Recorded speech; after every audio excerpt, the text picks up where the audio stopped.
మేం చదువుకునే రోజుల్లో ప్యూర్ వైట్ పేపర్ నోట్బుక్ కొనుక్కున్నారు అంటే వాళ్ళు డబ్బున్న వాళ్ళే అనే మేము అనుకునే వాళ్ళం.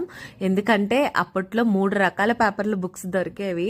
మీకు ఈ అట్ల వేయడం చూస్తుంటే మీకు చిన్నతనం గుర్తొచ్చిందా? నాకైతే చాలా బాగా గుర్తొచ్చిందండి. నేను గవర్నమెంట్ స్కూల్లో చదువుకునేదాన్ని. మాకు ఒక లిస్ట్ ఇచ్చేవారన్నమాట, ఏ బుక్స్ కొనుక్కోవాలి, ఎన్ని కొనుక్కోవాలి అని. అమ్మని తీసుకొని వెళ్ళి అన్ని కొనిపించుకునేదాన్ని. ఇంటికి రాగానే అమ్మ నేను ఇలాగే అట్లు వేసేసేవాళ్ళం.